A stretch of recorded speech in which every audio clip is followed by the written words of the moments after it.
If everybody could join us, flags, please. Pledge allegiance to the flag of the United States of America and to the republic for which it stands, one nation, under God, indivisible, with liberty and justice for all. Good morning, everyone.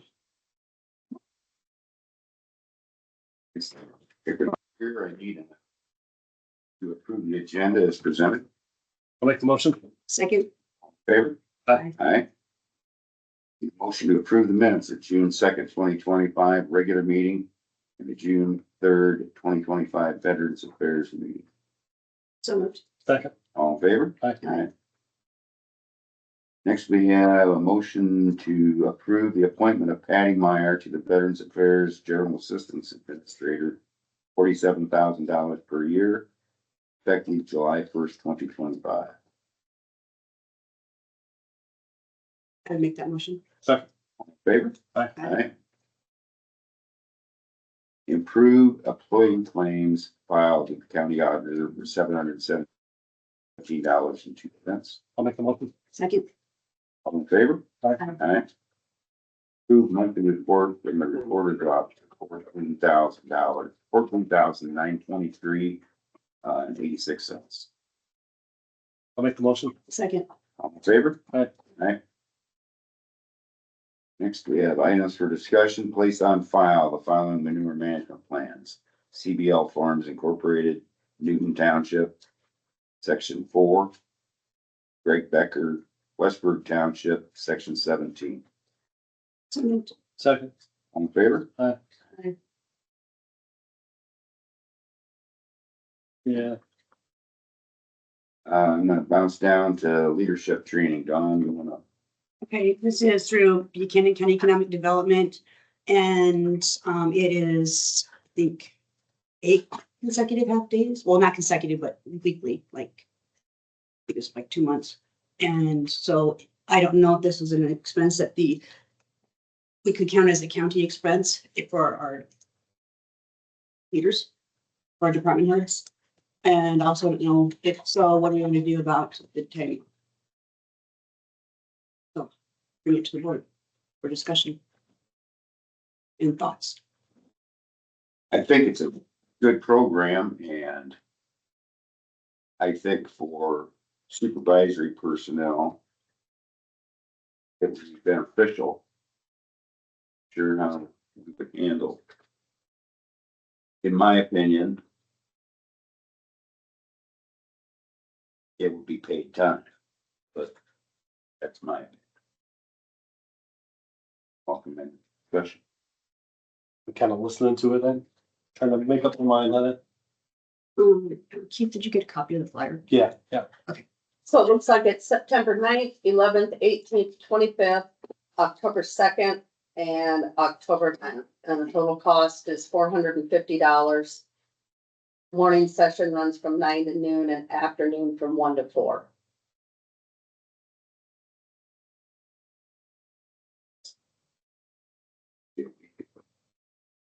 I don't know what those days are on.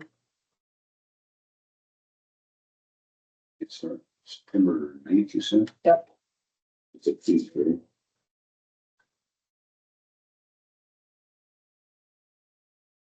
Nine, 11, 18, 25. And then October 2nd and 9th. So they started, the first one is on Tuesday and then they jumped to Thursdays. Yeah, so Yeah, the first week it's Tuesday, Thursday, and then after that, it's just a Thursday.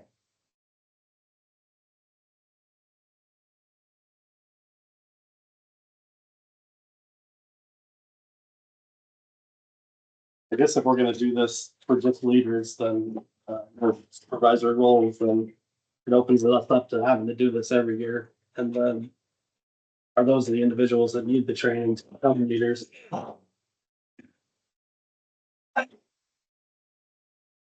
Excuse me. So.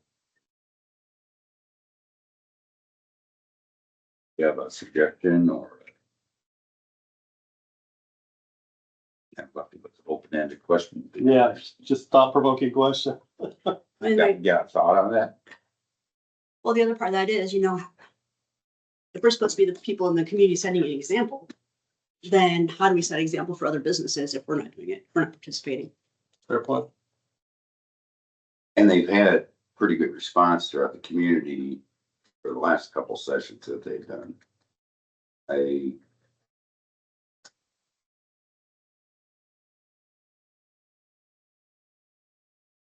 So much of this applies to leadership, but it's also encouraging leaders for volunteer activities also, which I think is important. Right? And we have, obviously, our department heads, our leaders. At the same point in time, what about the people that are working? Your leaders aren't always your department heads. Exactly. Yeah. Like you have people within your department that lead and without having that role or having that title. So, do we open it up to all the employees and, as if they choose to take it, they choose to participate, or up to the first, I think 8? Or what do we do? Yeah, then how do we make the decision about which aid would be eligible for it or take First come, that? first serve. Yeah. First come, first serve is one method. I think you'd have to limit it to one per department also. You don't want to check the department staffing. True. See it being catastrophic for the treasurer's office to get 2 or 3 people.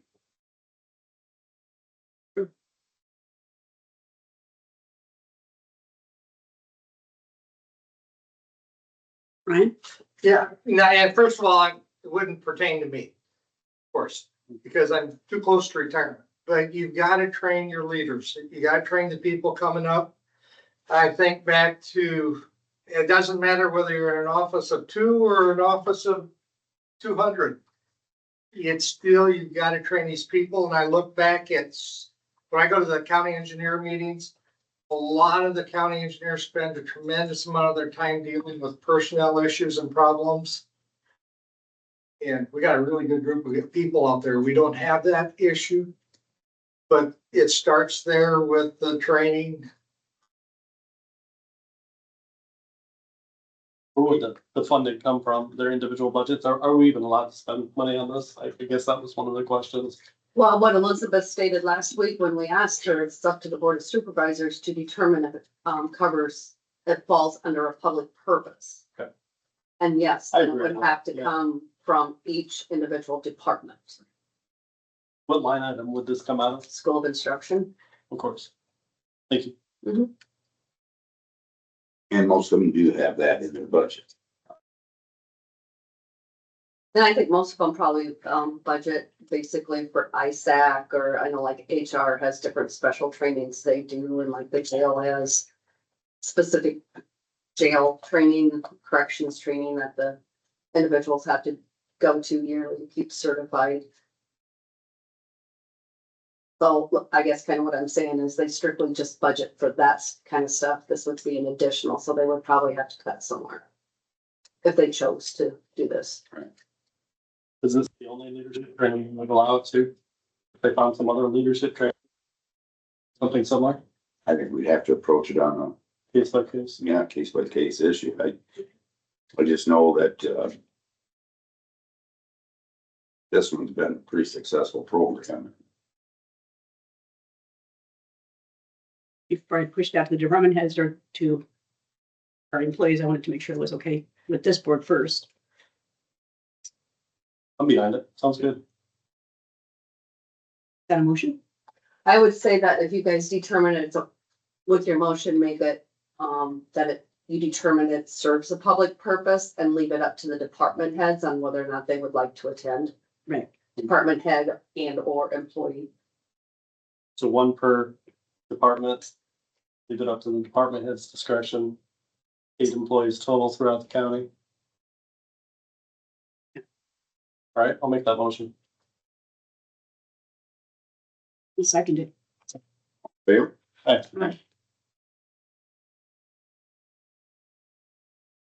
Do I need to amend that motion to include that it comes from the individual departments? budget? No. Okay. Very good. So, You can probably do that Iowa 250. That's based on the state historical society. With the 250th anniversary celebration for our country.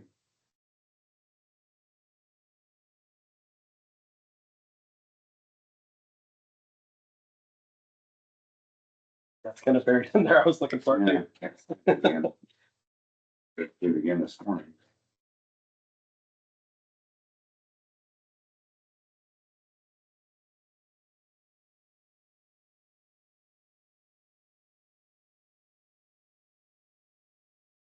Okay.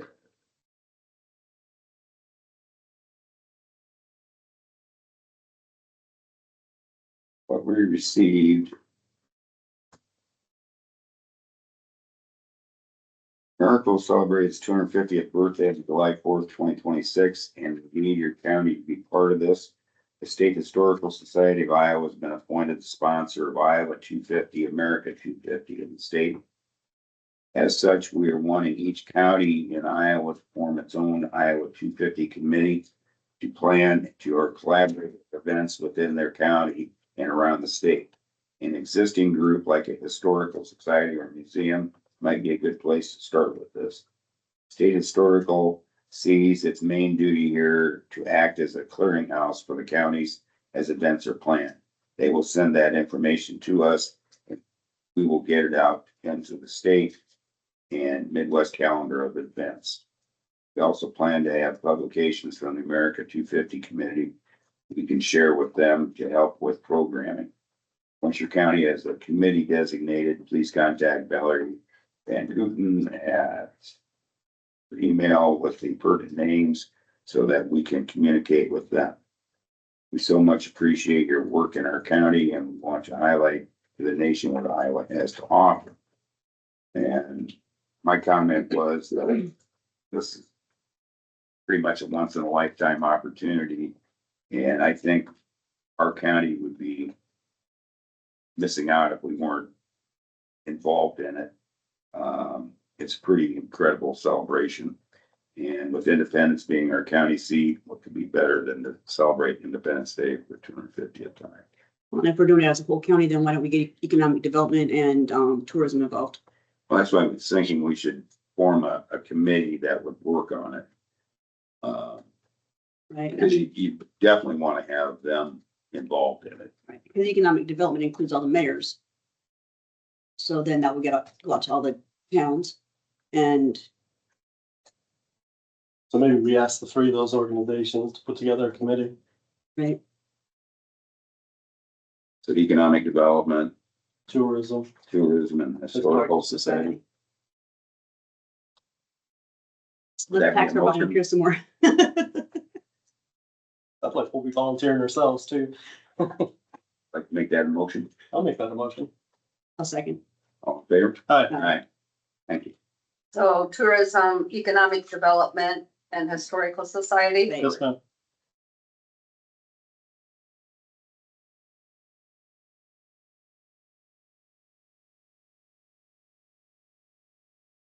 How long is the fleet software conversation?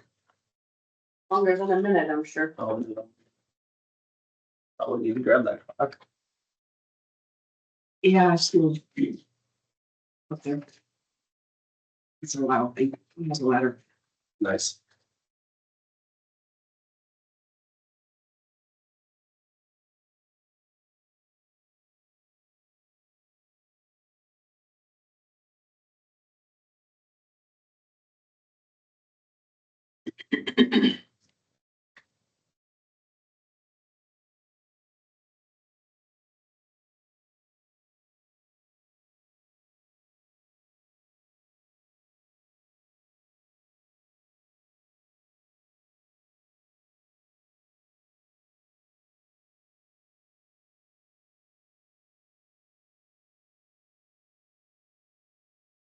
Make a motion to open up the public hearing for budget amendment.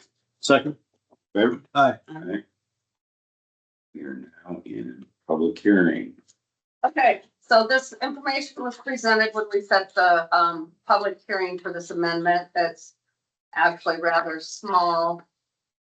We are amending expenditures for an additional $59,600. And then we will be amending revenues for $70,666. Expenditures, it's an additional $38,500 in general fund, an additional $1,100 in general sup, and an additional $20,000 in rural service. And then on the revenue side, general fund is $5,200, general sup is $8,568, and rural services is $56,898. Any questions? Questions or comments from the public? Public hearing.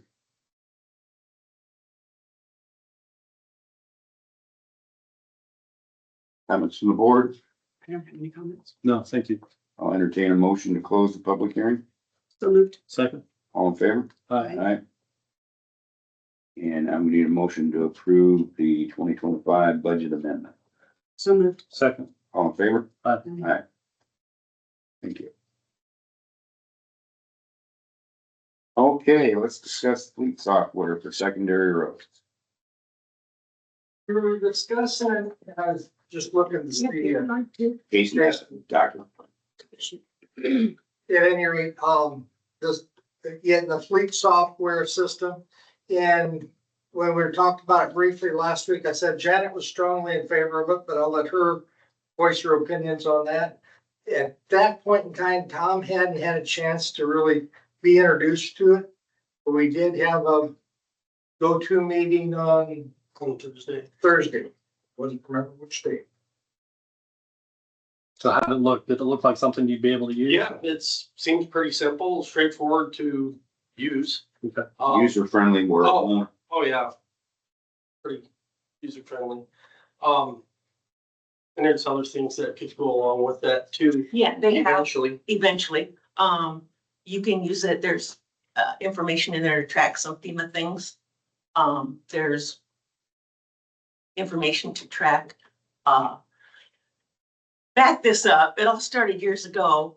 We had a guy do an access program for us that tracked our needs to put in parts, labor, things like that, so you could pull up. And then I would take off their timesheets, fuel, oil, things like that. And then you could pull up, say, truck, whatever, and have it all a cumulative total. Well, since then, we've been looking at several options. We haven't been able to find both the inventory and the fleet. You had to buy one or the other or both as a separate for quite a bit of money. And so Jason's kind of been aware of that. He helped me look when it was Ben was here before. And so I feel that this is something that's I've seen the program 4 times. I know Tom, the couple of times I introduced to him, he got busy or called away and couldn't watch it. So I'm all for it. I think it'd be a good, easy thing that we could track a lot of information. I know Alex is more computer oriented and is probably will start going to more. I know the state's gone to more computer. Right now it's on paper, little scraps, little this, if you find it in the file, you find it in the file. You can do filter changes, you can do fault checks, you can do a myriad of things with this program. So taking that thought and progressing it throughout the county, then it would also help us keep track with county conservation vehicles It can. and our Sheriff's Department Sheriff's said he could see where it would benefit him, maybe not right away, but down the road once they got it, installed and figured out and that kind of stuff. Right. You can, on accidents, you can upload photos. It's just a myriad of things you can do. I was blown away. Yeah, that'll be huge to be able to track any accident issues. How do you see the workflow? I mean, do individual employees change their own oil, do their own maintenance? Most of them do, yes. Yeah, so would they have the data entry or would that? See, that's the other thing. Either they could tell me, have wrote down on paper, or eventually we could possibly go to like notepads Yeah. you know, for all the guys out and out shops, and they can use their notepads and they could use that as for their daily vehicle inspections and all that stuff. And It's kind of a standalone system, so everybody could do it like on their cell phone. Oh, wow. I mean, those would be willing, a lot of them are, Sure. because. So if you have the format in there, Mhm. all they can do is Yep. fill out the information Yep. as far as mileage. And it tells them, yeah, it tells them, you know, hey, my brakes are bad or something like that. The inventory can keep track of all the filters, all the everything, the tires, all that we do currently. It can do a whole lot more than what we have. Like right now, we just have paper on like the generators and things like that, but that can all be added in. So I just think it's gonna be beneficial down the road. They can take all the things Tom has on Excel and download it. So we can start from that instead of, you know, rebuilding the card, so to speak. Right. I know a lot of private sector companies use similar type software for DOT stickers, for, annual, renewal on registrations and that type of thing, so they can track it all. Yep, and it'll pop up to him what needs done, and he just goes in and says, this is done, this is, you know, whatever, and Yeah. then that goes away, and then it just highlights what is left to do on a certain vehicle. And that'd pretty much be a comprehensive list of all the vehicles and equipment All that you equipment, have. yep. We're replacing a lot of computers this year for HIPAA compliance and things like that, but this wouldn't necessarily be HIPAA. Do you think, have we talked about any of those old terminals being able to use out in the shop or something of the sort? And again, we gotta make sure that we're compliance in all the right spots. Right. But that may be an idea too, to see if any of these computers we're replacing could be used for something like this. The only thing with that is none of our out shops have internet. I just sent you guys an email on some information regarding the software that Ryan just sent me, and he is on the meeting right now listening, so if you guys have questions for him regarding the software. Honestly, you should ask Janet. She did a good job. You're about 30 seconds too late. Janet just gave her spiel. No, I heard it. Oh, Yeah. That's why I was like, this is great. Might be your traveling companion. See if she's going to Fall Sack. got her. You're not gonna start selling and making commissions on other counties, are you? I'm just gonna be like Janet, stand next to my booth at the next engineer conference. So, yeah. So if this is purchased, then my question is, because roads is their separate fund. And if conservation was gonna use it, then that's general fund. I know Scott did talk to me briefly about it this morning about the possibility of possibly using it for the squads. Well, then that would be rural services fund. I don't know what the annual fee for it is, That I don't know. I know Jason was gonna take care of all that. but it's gotta come out of, see, Jason's budget all comes out of the general fund. And with these other departments, if you're on a separate fund, kind of like E911, assessor, emergency management, it really needs to come out of that fund because that's what tracks that department. Sure, and that's, I have no idea what was ever settled on a price or the maintenance fee. I know Brian has it in his budget for this year. Yep. And he Um, has some in there for next year too. I Yep. looked at that. yeah, and so then it'd be just a matter of Alex putting, once we, you know, establish how much it is, then Alex can plug that in when he does the budget from now on, and Ryan, correct me if I'm wrong, but I think it's 8,500 a year subscription. Of course, that's variable. I'm sure it'll go up or down. Yeah, actually, Chris, I just sent you the agreement. I apologize. I thought you already had the agreement in front of you. I sent it to Jason last week. Yeah, no. I'll just read it too. Yes, John, you're right. It's $8,500 a year. There are some setup costs, include as in year one of $10,000, and your IT person once again negotiated that price down a little bit. So Yeah, we're Kudos just to- questions. Yeah. He's asking me for a discount before he even sees the product, so. Yeah. The other thing too for this year, I don't know how much Scott or Ben would use it. So for the first year, I would think of, that's a Brian decision, but that it could probably come out of ours. Then from then on, I could bill back. Yep. Based on how much they do use it, Yeah, but I'm sure we'd be probably the 90%. Right. Scott seemed very interested, Ben needed to learn more. I would think anything that helps with preventative maintenance would be beneficial, like keeping on top of that. I have a hard time Extends doing it. longevity of your equipment. Well, and not only that, but to know that, say you want to sell truck 307 and you get looking and, oh, 309's had way more things happen to it, you know, so it's like, maybe we ought to get rid of this one, and you know what I mean? Right. Helps make that determination. Yeah, you can look at the history.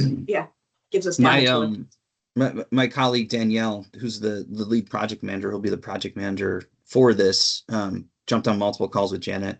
And that's one thing I noticed too, you're kind of going down this road is, I didn't even think about it until she was talking about it, is the capital planning aspect of it. Then you just have a better idea of how much you need to spend, down the road as well. Like, the lifespan of vehicles. Ryan, our existing data set, is that going to be able to be merged into what you folks have, or can we see that history, or is it a one-way street? Yeah, it's, I believe Janet you said it was an Excel sheet or access table or something. Access. Yeah, that's a fairly common, that's fairly common routine as part of people getting the software, because usually the prior quote unquote software was some type of an access table. Our access is down and broken, has been for years, but Yeah, Microsoft doesn't technically support it anymore, I don't think. So yeah, but Tom does have it on Excel, a lot of it. Yeah. Equipment information. I would think that'd be able to be pulled over pretty easily. Yeah, we should be able to look at the tables, I would think, Brian, and it might be just a form issue. The thing that's a little, I don't want to say tricky, but it's part of the setup cost is like if you work with any third-party vendors, like, some type of like Gas Boy, I think is a common one. I'm trying to think of, just where it kind of keeps track of that odometer and everything when you fill up gas. But We do all our gas. We do all What's our that? gas. We do all our gas within diesel Yep. fuel, that stuff, so. Yep. And I know we had discussed that too. I think that's something that we'll get it figured out. Brian, this is John. Just a quick question. Yeah. All of that merging would be included in the setup, correct? Yeah, frankly, that's why there's a setup cost, is because I would say pretty much virtually nobody now has just paper records. It's some type of an Excel sheet and paper record combo. And that's part of the setup is aggregating all that data into one spot. Full disclaimer, we will not scan paper documents. If you would like to, you can. And and like put a digital identifier with it, and then we can pull it in. And we had talked about that too a little bit with Janet as well. Because there's going to be some people that still might submit a paper document, but we have blank forms that look more official and consistent to make it easier to input some of that data from some of those employees. Any other comments, Brian? I think Yeah, last no, week. like I said, Yeah. they seem all in favor of it, and as long as it will be beneficial as long as it's used. And like I said, Couldn't have said it better myself. I said couldn't send it better myself, Brian. It'll be beneficial if it's used. You're making an initial investment, but you're making an annual investment, and so it's a value that we need to use. Yep. If not, we're wasting our money. yeah, and like I said, Scott was around here a bit ago, but he didn't stick his head in. But he seemed very strongly in favor of it. yeah, he told me this morning that he was in favor of it, but he doesn't know how soon he would jump on board. Right. That's kind of the So feeling I got. when you do the setup, you just automatically set it up that way. And with Ben, I would think you do the same thing, and if he doesn't use it, he doesn't use it, and if he uses it, he uses it. As far as our employees, we have enough newer ones now and enough computer literate ones that I think we can get them. I'm 99% positive. Yeah, And no offense, but a lot of times they'll do things for me. Right? I mean, it's just the way it is. I'm sorry. Because you're the cute one. Okay, any other discussion? Are you able to take action or do you have to wait? No, they can take action, Ryan. I make a motion that we proceed and move forward with fleet software. Second. All in favor? Aye. Aye. Thank you. Authorize the chair to sign. And authorize the chair to sign. I thought I heard you say that. You did. Thank you. Thank you. I always love the 3-0 votes. Those make me feel a little bit better. Thank you, Ryan. Appreciate your time. Like we're moving us into the 20th century.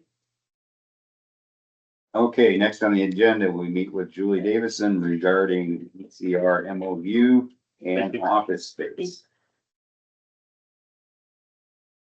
Good Good morning. morning. How's your whirlwind going? It's tiring. It's going. So I just want to give you a little bit of an update of where we're at with the DAP and then discuss the MOU. So as you all know, the region is going away on June 30th and the Disability Access Plan will be beginning. We have most of the staff in place. There are about 13 staff that are leaving for other jobs. And of the staff, it's around that 13, 14, somewhere in there. And the staff that are remaining, I can just kind of tell you who's doing what. I am the chief operating officer. And then if you didn't know, May left. And so I was also appointed interim CEO. So doing both of those right now. Deb Gard is the chief financial officer. And then we have 3 program managers. Jody Bridgewater is doing the northern part of the region. Lucia So Jody's Herman, the southern part. And then Don, who you may not know, he's Deb Gard's assistant now, is the business program manager. And then there is 1 administrative assistant who's serving for the CEO, CFO, and CEO, CFO, and COO. And that is remaining as Shelley. Shelley has accepted that position. There's 1 administrative assistant under the COO, and Julie Cameron from my office was selected for that position. And 1 administrative assistant under the CFO, and Aaron out of Johnson County was selected for that. So we are able to maintain the current regional social workers, if they wanted to stay, are able to stay because we need disability service navigators. So Lori Esch in our office was appointed one of those. So we are able to keep 3. We're keeping the 3 staff that are left. Unlike some counties, Julie will still be based here then. yes, yep. And Lori will be based here. So the DAP is organized into 5 hubs. Because of the administrative costs, we cannot support an office in all 14 counties. So the hubs are arranged strategically so that they can serve anywhere from an extra 2 to 4 other counties.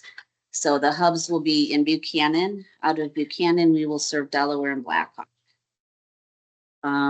Dubuque will have a hub. I should have brought my map. I can send it to you. They're going to Jackson, and maybe that's it. Dubuque's just going to Jackson. Scott County will be a hub, and they will be serving some of the more southern ones. And then Johnson County is a hub. And I can send you that map if you want to Yeah, see no it. mind, please. Yeah. Sorry, I should have. On horse. So out of the Buchanan County office, we're looking at, it'll be me and then Julie and Lori, and then two other disability service navigators. One of them is currently in Benton County, and one is part-time out of Delaware County. No, sorry, Jones County, out of Jones County. So they will be officing out of here. And the one out of Jones County's, it's hard. HHS has sent us a list of, because we're going from the 9 counties, we're keeping 6 of the 9. So we have to transition all the individuals in the other 3 counties out to their new district. And we have to transition the individuals with current funding in from the other 8 counties. So HHS sent us a list which was inaccurate. The list showed 5 individuals in Blackhawk County receiving services. So we knew that was not right. So we've been working with the counties and the regions and trying to get an accurate count of people in order to know how many navigators we need out of each hub. So right now we know for sure we need 2 out of here because one will spend a lot of time in Blackhawk County. Just because they're officing out of here does not mean they're going to be in the office here. The person that's serving Blackhawk County might land in our office a day a week or 2 days a week, and she might be in Blackhawk the other time. So we're working with those other counties to try to find places for people to land, but not necessarily have an office. They'll have laptop and they'll land there. People will know when to find them there. And so we'll get to office space in a little bit, but the plan, and a lot of this was done and I'm inheriting it. The plan is that we're asking the counties to continue employing the current staff, the staff that have been appointed to the DAP, to continue to employ them for 1 year or a max of 1 year while we work toward a single county of employer. The single county of employer is something that we had talked about before because it's difficult when you've got staff employed by multiple counties. For one thing, there's a lot of back and forth on payroll and expenses and all of that going back and forth, and how much it's harder to manage the financial. It's also harder to manage any disciplinary or, supervisory functions, because if, say, when May was CEO and I was a coordinator, if I'm not doing my job, May can't fire me.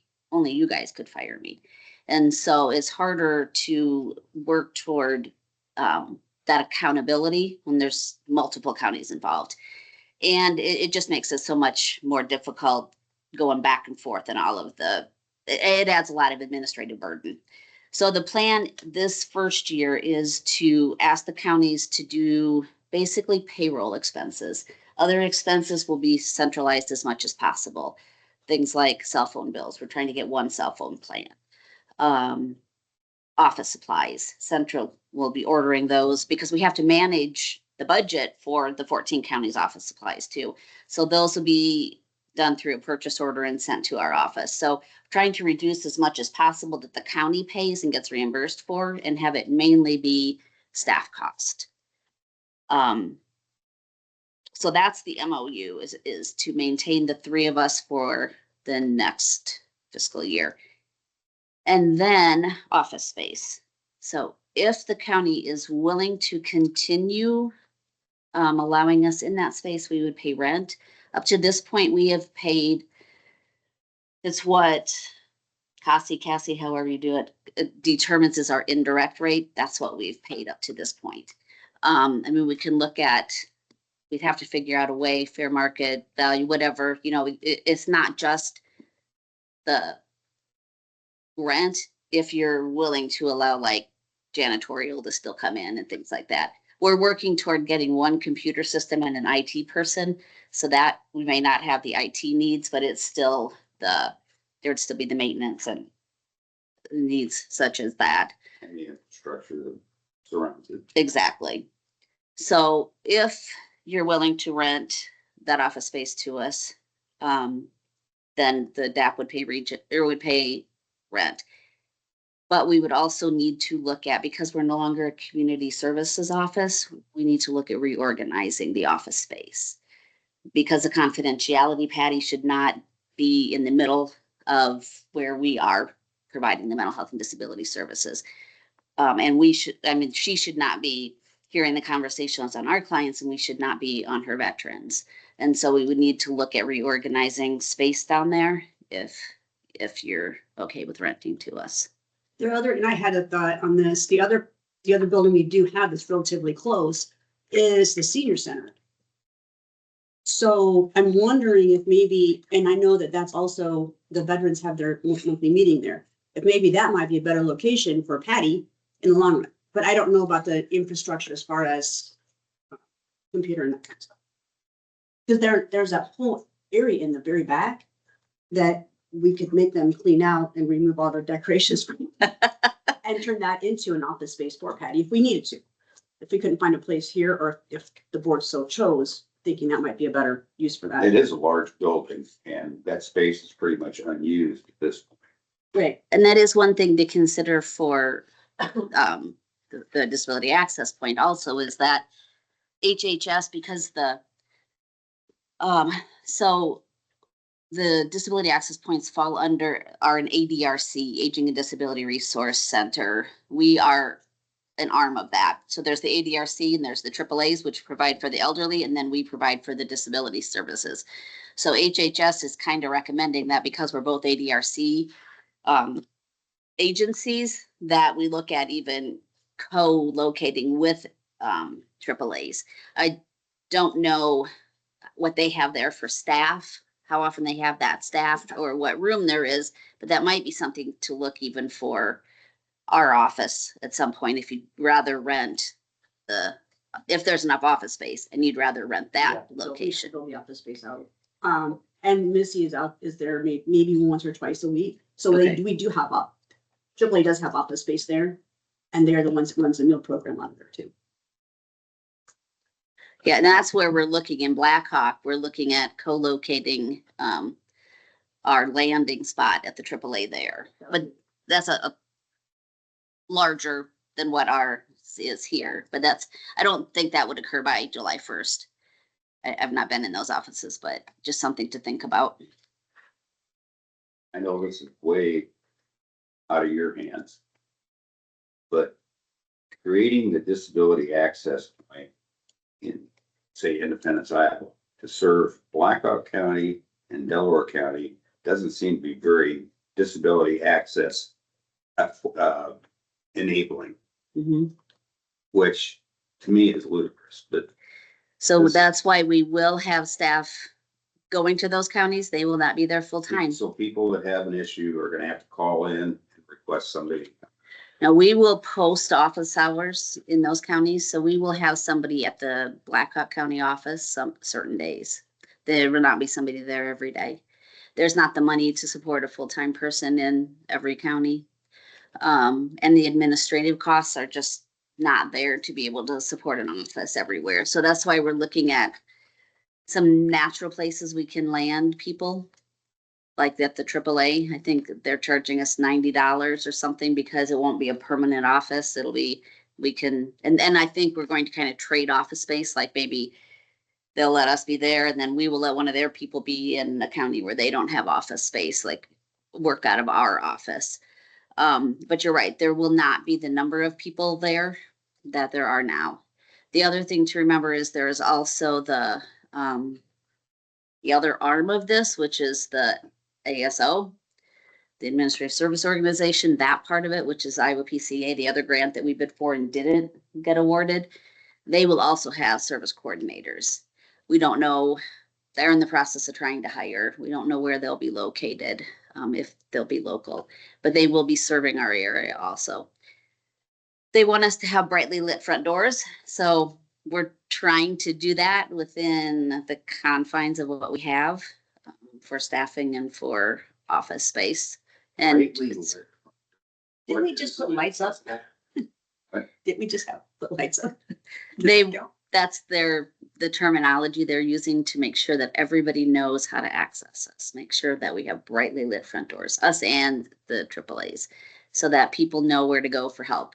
And that might not be physically walking in there, because we can't say we're gonna have somebody sitting in our office 5 days a week, because of the 2.5 navigators we have, they will be out.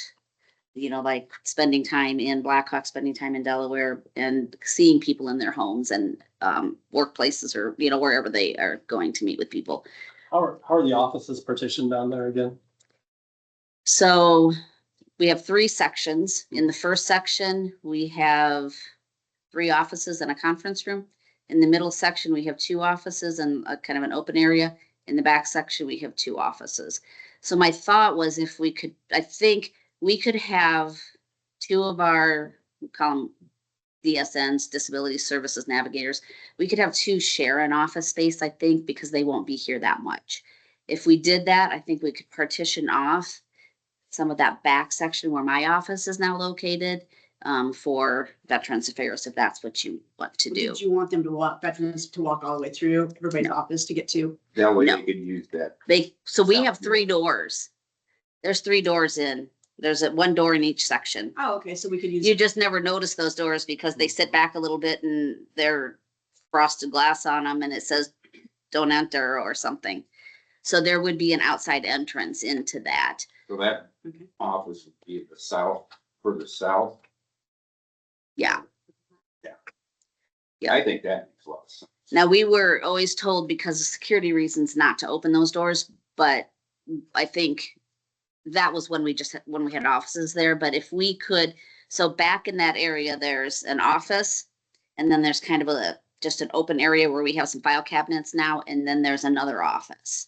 And so my thought was if we had that, you're not walking directly into the VA, GA office. There would be almost a sitting area, a lobby type area. And then it would open into, so if Patti could have a sign or something that said she's busy or, whatever, she could leave a message pad, but that's what my thinking is. And then we would have staff share. We're going to move our furniture again. If Gary Gissel was here, he'd say the furniture starts to shake when it sees us come out with our movers. So we would be rearranging and trying to create that. I can't say July 1st. I mean, we'll shoot to have it done July 1st. If we don't, we'll just be sure that we're closing doors and. Actually, on the north end, reception desk and everything else, that's set up pretty well for you guys. You might have to assign people to different offices than what they're used to. We will move because I'll need to move out of my office. And Tracy, so the other thing we have to consider is that Tracy is our judicial court advocate, and Tracy's not really an employee of the DAP, and she's not an employee. She's kind of independent. And so, I mean, if we maintain her in our office area, we would just have to ensure confidentiality. She's still serving the same population, not necessarily the same people. I don't know if there's any other office space. I don't know, down the hall from us where Amanda, the probation person is. Do you guys know which office? If that, I don't know if she's even there once a week, and I don't know if that could be repurposed for Tracy or if she would remain in our area and we're just careful about confidentiality. I'm not sure what the thought on that would be. Yeah, the same consideration with the ASO. I mean, I realized we may be looking into a crystal ball when I asked this, but are they gonna need space with us? And They have not reached out. I would think may need space, but I don't know how many service coordinators they have that will be serving our district or our area. I don't know if they'll have somebody working out of local. I think they might be working out of their homes like the MCO case managers do, but I don't know that for sure. I do have the name of a person who was hired for overseeing a lot of the state stuff that I was going to reach out to and just find out who maybe is in our area. I have not heard of anybody. So we're supposed to be serviced by this person. We don't even, us on the inside don't even know. So how are the people on the outside going to know? Well, Once state the obvious, sorry. We're working on getting the word out, which is part of what I've been doing too, but everything's moving so fast that, you've got to get staff in place. You've got to be ready to transition people. Our first priority is transitioning all of the individuals who have current service coordination, so nobody is dropped. The ball isn't dropped on anybody. And then some of it's little stuff. Yeah. Oh, I know.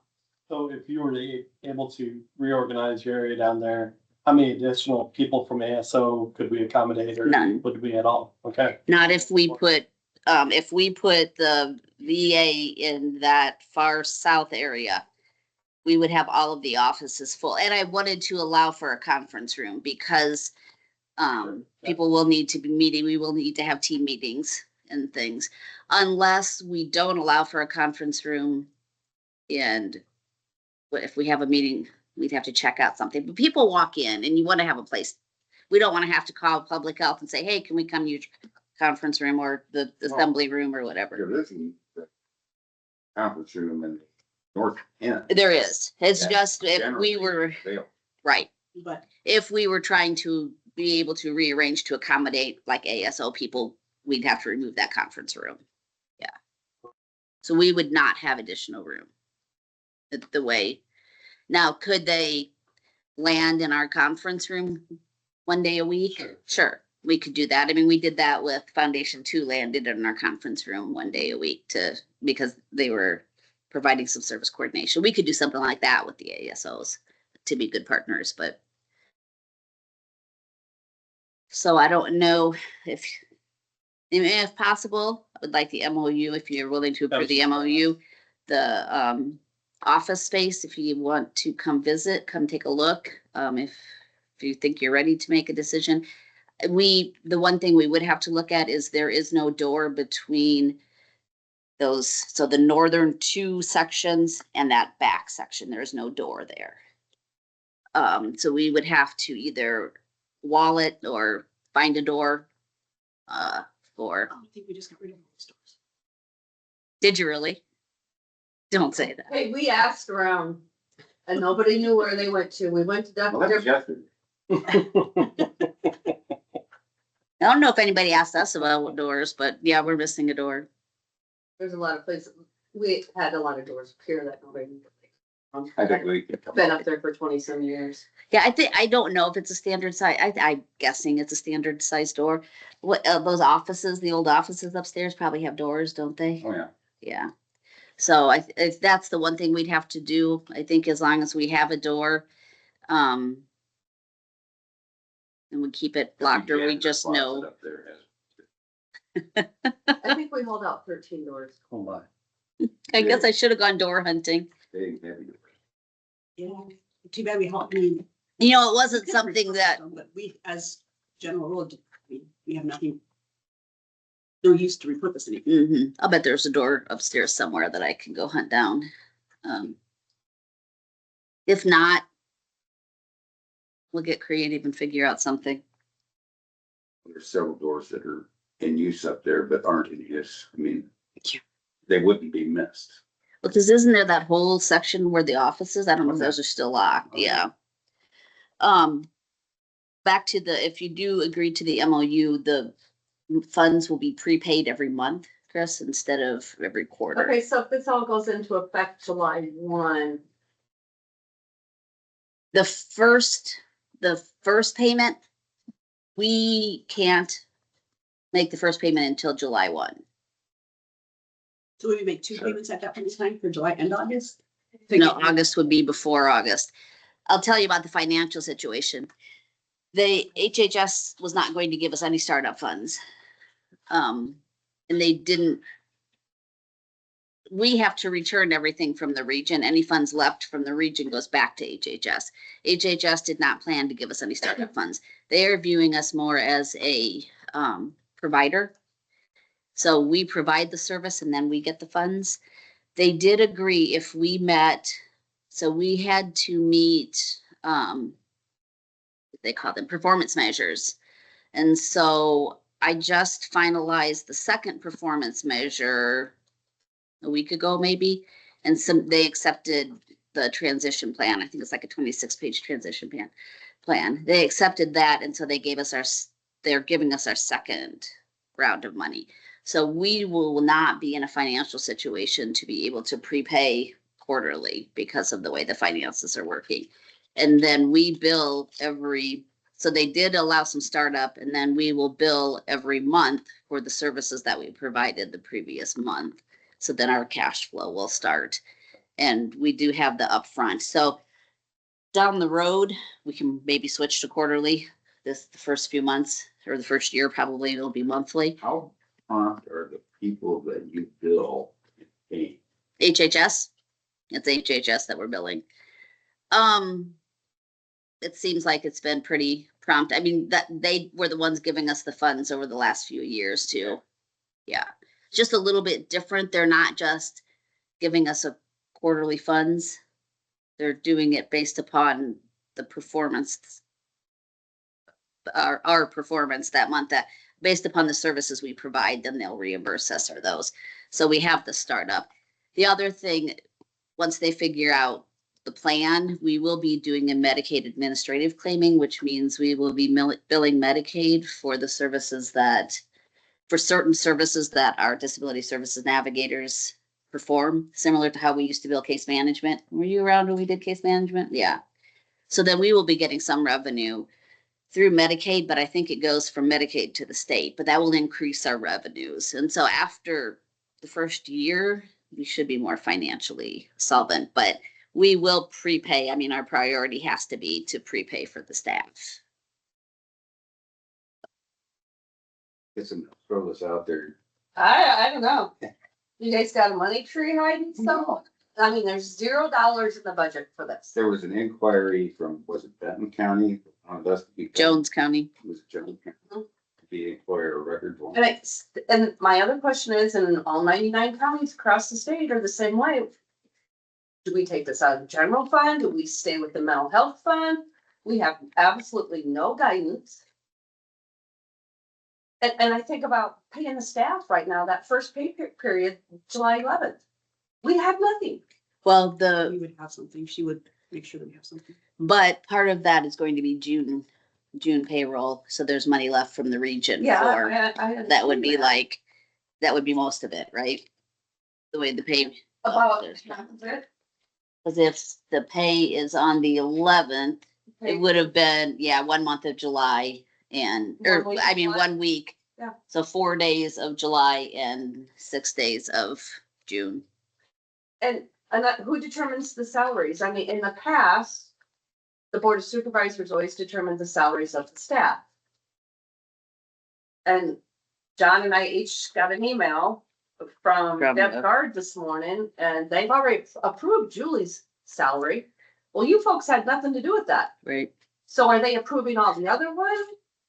The other ones, they talked about maintaining with a, just the regular cost of living. Mine was, Currently at. yep. Mine was the only one that they offered more because of the position. But I agree. I mean, I'm jumping into this now, but I feel like so much was done before it was ever at the counties. And so now I'm going around to the counties and trying to discuss it. Right. Well, I don't want to lose employees. I don't want to lose. Well, no, I don't either. I absolutely not. But by July 1, somehow I have to have funds in this budget line, which the Right. budget was already approved. The budget was approved for closeout only, which is what we were told to do, Yeah. So- which will get us through. Yep. So what does the Department of Management say about this?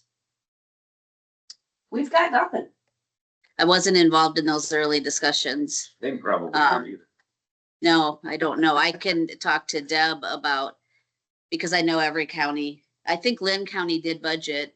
We did it because we didn't think we thought we were done when we were denied the ASO.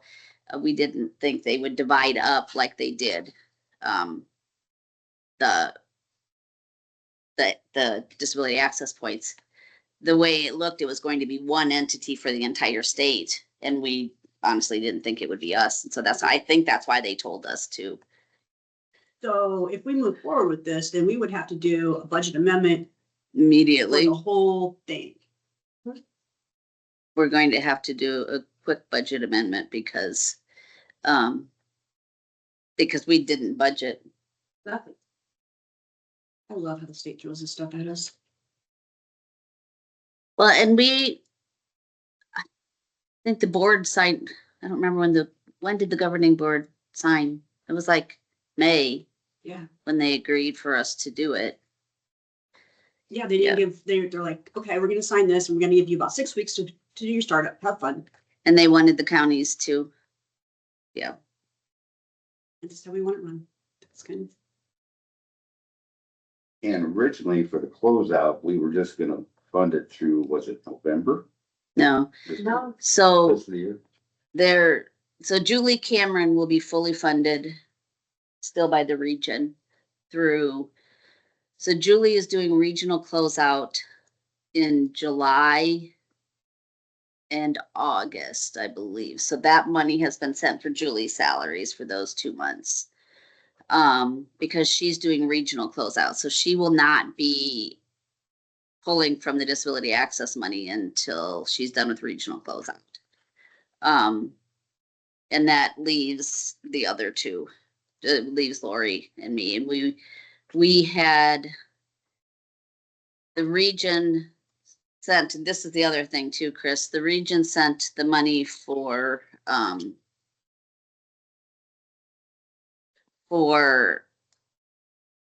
the last paycheck and then the retention. But yeah, it would require a budget amendment to go further, to go into the next year. I forgot what I was. And weren't you partially funded besides that you're gonna do claims up through November?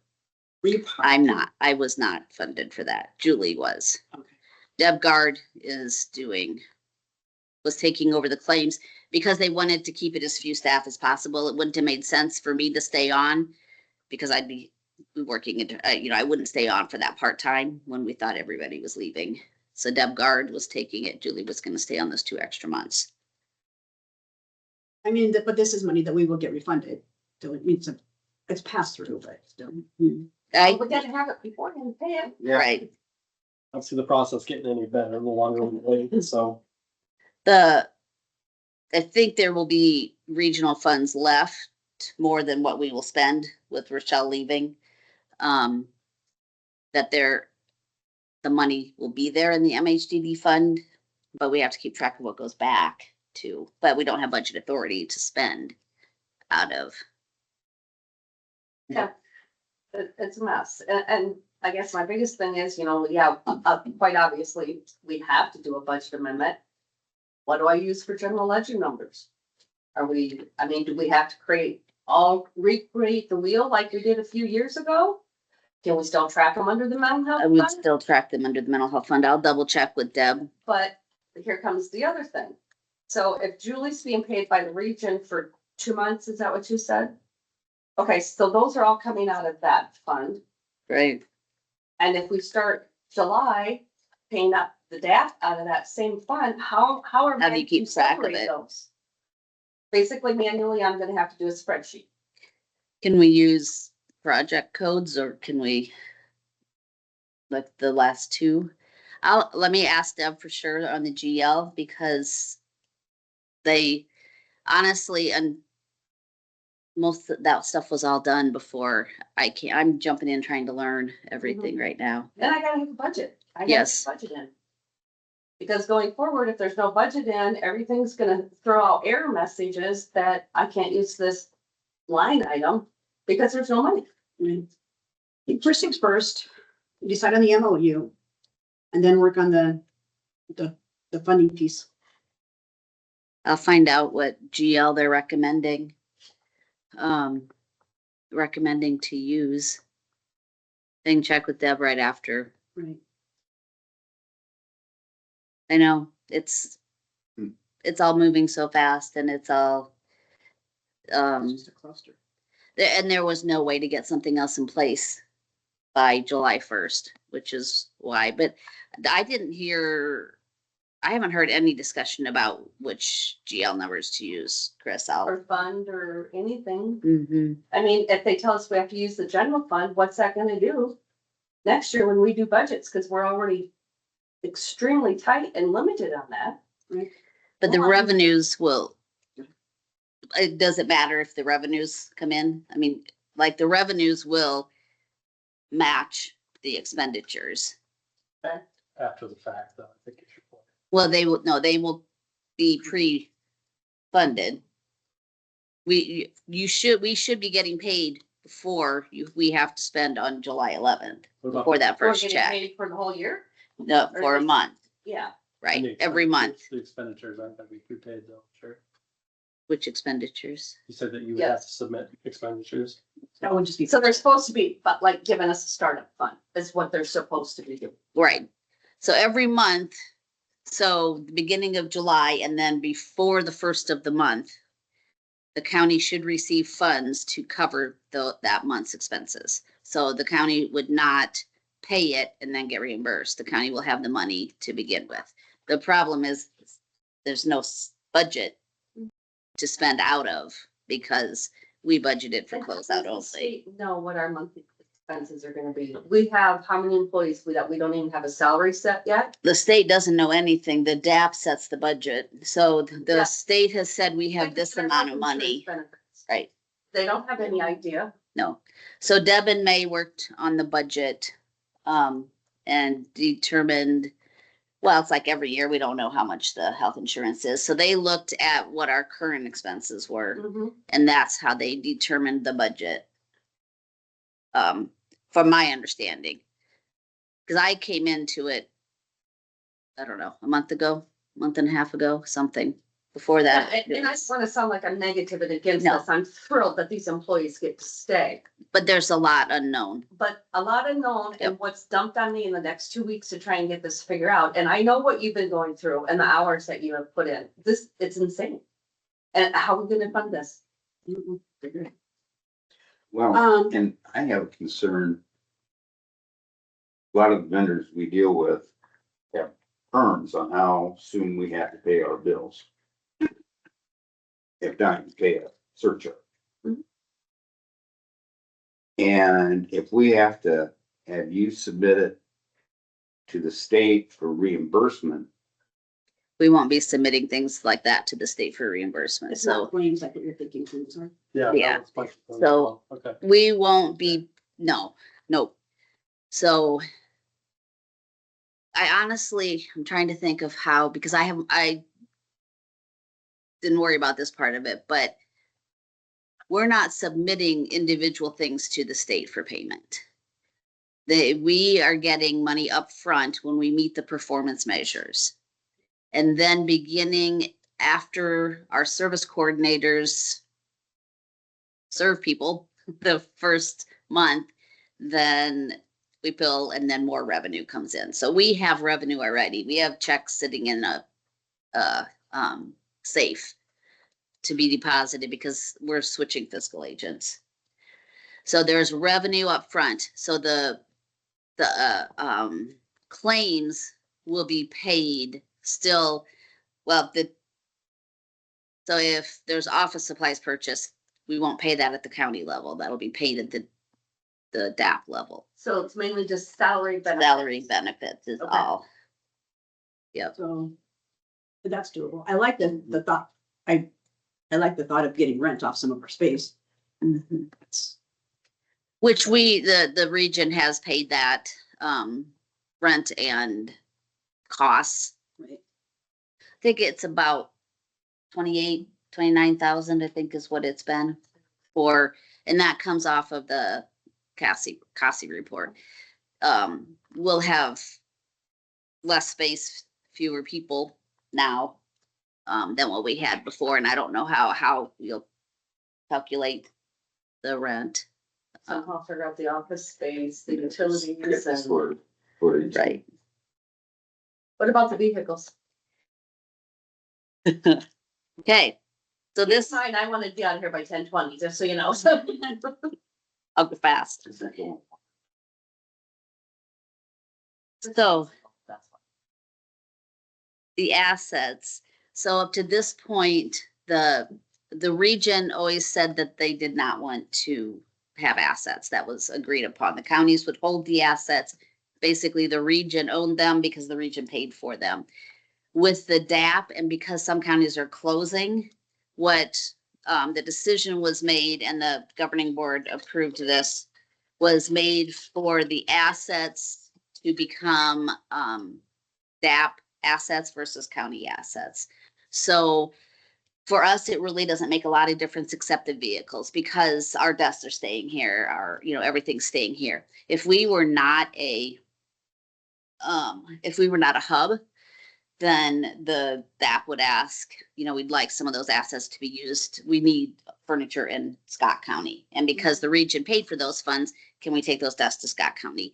So the cars they're looking at how we can transfer title, and then all of those car expenses will be paid directly by the DAP. So, transferring and Deb Guard's working on this, I don't know, seeing about transferring the title because it was paid with regional funds held in the county, but transferring the title to the disability access point, and then the, disability access point would be responsible for ensuring all of the maintenance and insurance and everything on the vehicles. So none of that would get paid out of the county. We would not need to build any of that in. We would just be building in, into the county, we would be billing in strictly salary and benefits. We have one cell phone that would get paid, looking at one single contract for all cell phones. And then insurance for all vehicles, and we have liability insurance. So this is my job, to go to all the counties and explain all of this. And I apologize that it was not explained earlier. I think things moved so fast, and we had to get the measurables in, and I think that's what their focus was on. So. Any other questions for me? We still need to sign on to the MOU. Right, I make a motion that we sign the MOU. Second. Authorize the And chair. And authorize the authorize the chair chair. to sign. All in favor? Aye. Aye. Thank you. I do want to put a bug in your ear. After we, no, I'm just kidding. In a year, we'll be looking for a single county of employer. So, just to start thinking if that's something, there'll be an RFP that goes out.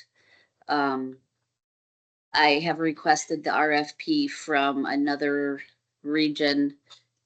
Franklin County is the county of employer for the CICS region, and it'll be CICS staff. So I've requested their copy of their RFP because I'll have to get that developed and out.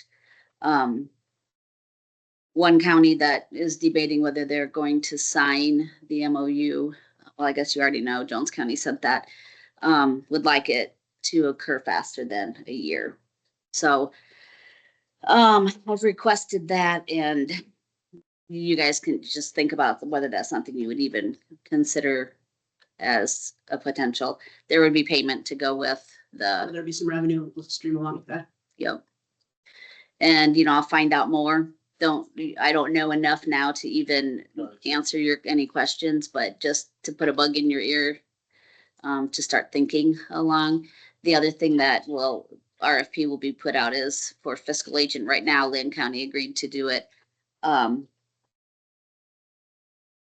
The amount they're requesting is completely different than what the region paid in the past. So I think we'll be putting an RFP out.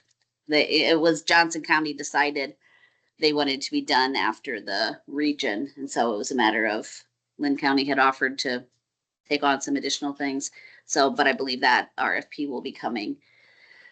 So Johnson. They got a little expensive, didn't they? Paid well. I'm not going to say that, but they're looking at a completely different fee structure than we've done. What was that? Johnson County is choosing not to. They will. This paid at all. They're not being, that's the region paying the bill. And Johnson County has withdrawn from the 2080. So they're not gonna be signing the MOU. They will sign. They most likely will sign the MOU. They will not be members of the 2080. I'll explain that another day. because I'll be going to all the counties to discuss the 2080. I've got to fully understand it myself. And then I'll be going out.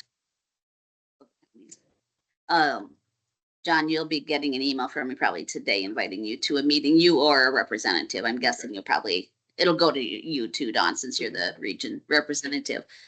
Inviting to a discussion on the 2080. Okay. You could fit.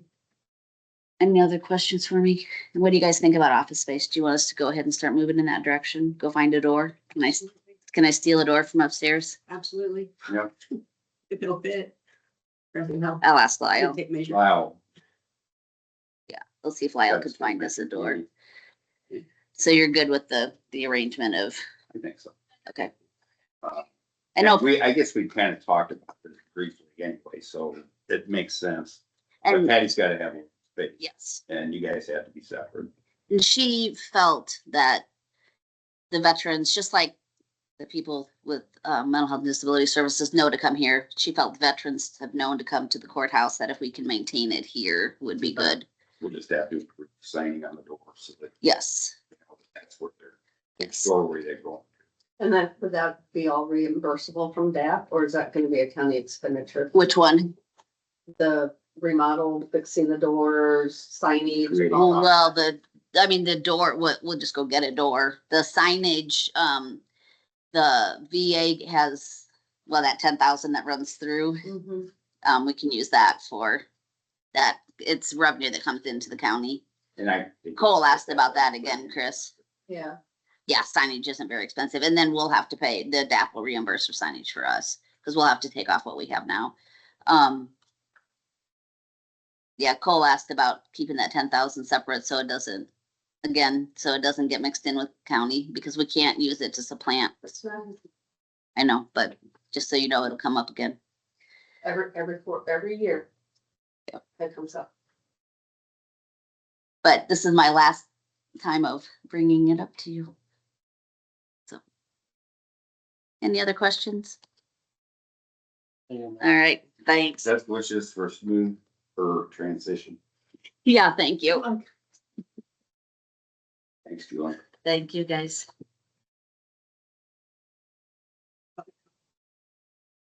Now for public comments, please. Got a couple items. One, I don't know if you know, at Benton County, the Board of Supervisors meeting tomorrow, that there's a company that wants to put a turbine recycling plant out at the old ag farm. It's about a mile away from where we live. And it's right now, it's zoned as agriculture. If they rezone it as commercial, that plant will be there. It's just, if you look at it, do any research, that'll put carbon fiber particulates that are a threat to human health. Only 20% of fiberglass is unrecyclable, and that is toxic as well. It's been considered as hazardous waste. The epoxy and fiberglass should go to 2020, 2021, that type of thing. And the traffic on the road, that's going to cost the citizens, the taxpayers, because when you get more, there's already a lot of traffic on there with semi-traffic, and that's going to be a problem there. Are the blades gonna be coming in there chopped into sections or? Yes. I thought it was- And that's where you get the particulates. And if you've ever been in that building, I've been in that building, how are they gonna seal that building and keep all the particulates from getting in the air? And the topography of the land where that building is, I don't know if you've been by there or not. There's a lot of runoff. And it goes to the Cedar River. I know it's 30 years ago, but where there's a bridge just to the north of where this building is, 30 years ago, there was a torrential downpour and it washed out the run up to the bridge. And there were people coming from Mount Auburn, and 2 people died in a car accident because they went down and drowned and those type of things. And it's just, what is the guarantee that with fiberglass that can't be recycled, are they going to store that outside Where are they gonna put it? Where are they gonna put the pieces of the turbines that we already know that are toxic and stuff? So, you know, it's gonna be a threat to human life. It's gonna be a threat to property. And we hope that the Board of Supervisors make the right decision. The other thing that concerns me is the Iowa Doge and wanting to consolidate our government, county government. Have you heard anything from ISAC? Heard anything about that? 'Cause they've already met It's rumor once. mill at this point, yeah. What's that? It's just rumor mill at this point, is all Well, I heard. they Yeah. met once as a group of 15, and a lot of these people are business people. Some are college people. How about the representation of the rural Iowa? Do we want to be, and if they consolidate these, and I know Polk County's a little farther away, but you want Polk County to make all of our decisions? No, Because those people in the city don't have a clue what it's like to be in the rural areas. So we gotta stop that. And what do we do? I heard the discussion about it this weekend, but other than that, I don't. They've had one meeting, there's another meeting, you know, and again, this committee of 15, are they gonna let the people, are they gonna listen to the people and have them put some input into this or not? But this could really change things, and it's all about money. Well, I think most people in Buchanan County would pay a little bit more in taxes to have local representation and local government. Whose permits are they gonna go by? What's gonna get thrown out? Who's gonna run the show? It's gonna be the urban counties. That's the way it always is. Well, and unfortunately, you've seen it happen with mental health. You've seen it happen with healthcare, health and human services. Everything's getting reorganized at supposedly a cost savings. But Chris and I are pretty aware that it's not a cost savings. no, it's not. It's just adding confusion. Well, and how do you go in and decide you're just gonna slice? We're just gonna do this. Yeah. We're not gonna look at what these people do. We're not gonna look at the functions. We're not gonna look at the functionality of the position. We're just gonna cut it. No, it's something to consider. And it was the CEO of Suka, the company that's leading it. So what do they know about us, the little people? Chris, do you have anything? I did a little research on this, company wants to bring a blaze down there, and, it's called Destructible. Yeah, I just seen it on their. They are, only going to visit in 2024. So depending on when they went into business in 2024, they may or may not even be in here old. They only have 7 employees. Now, a lot of these companies past have promised to come in and grind up turbine blades. And they lay out in the field for 4 and 5 years before you even get to. We have 3 places in Iowa. Right now, they're not going. Atlanta, Duke, and Esterville. Okay. This place is located about just a half mile south of the border with Buchanan County. I mean, with Blackhawk County, about a half mile from the southwest corner of Buchanan County. The facility would be within a half mile of the river, like you said. There are homes within a quarter to a half mile from the facility. Where's the water gonna come from they're gonna use? Where's the water gonna go? Into the water table, into people's wells. Also, I've seen pictures of where they're grinding them up outside in some places. They got a big skid loader with a big spinning blade on it. And it's carving up the wind blades. And the crap is flying all over the place. Okay, we're gonna be downwind, most of the prevailing wind is from the north, from the southwest to the northeast. That puts Bob, me, Wyatt Miller, Brandon, all within, Okay. all downwind of this crap that's gonna be flying up in the air. So I think it's a bad idea. I hope, a lot of people even from this county go down to that meeting tomorrow. And let it be heard what we think about that move just off our board. There are several lawsuits with some of the companies that are trying to do this throughout the state. Did you ever go up to Masonville and visit that one up there? Yeah, Okay. yeah, they had a different setup than what you're describing, so it'd be kind of interesting to see what they have to say about it down there. How were they controlling it in Masonville? They had water ionization that they would spray into it.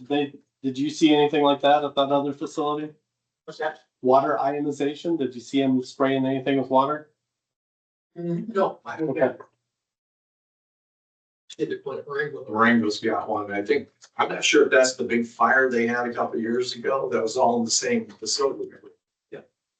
So I don't know, there's a lot of lawsuits is there, you know, I had heard that the Masonville one, their particulates, you could see some of the smoke and, you know, when you take some of these buildings, that was already in like a grading facility. It was great facility. Okay, so how do you seal that?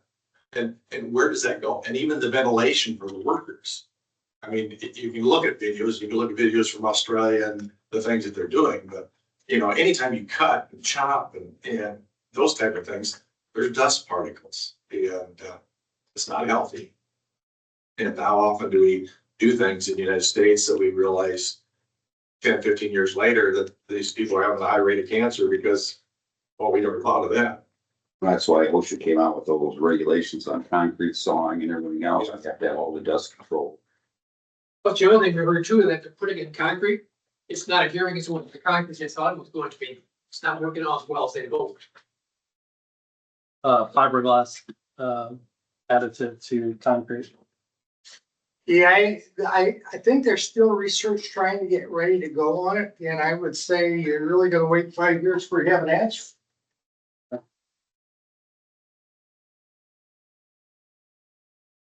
People have to wear gloves, a lot of people have to wear the boots, people's lungs have been destroyed. Cement poisoning can be real nasty, and you can have somebody that's worked with cement for 10, 20 years go out there one day and get some in their gloves and almost lose their, and end up losing their feet or legs. If that poisoning is true, no good explanations. Anything else? You folks have something that you want to bring up? I think they're here to sign the. Oh, that's right. Okay, yeah, never mind. Any other public comment? If not, I will entertain a motion to adjourn. I'll make the motion. Second. All in favor? Aye. All right, thank you. So you guys Thank gonna you. go to the meeting then? Yes. What time is it tomorrow? I don't think so. Yes. 15 for the. So I asked that before, but the public, you know, it's very, just the public comment.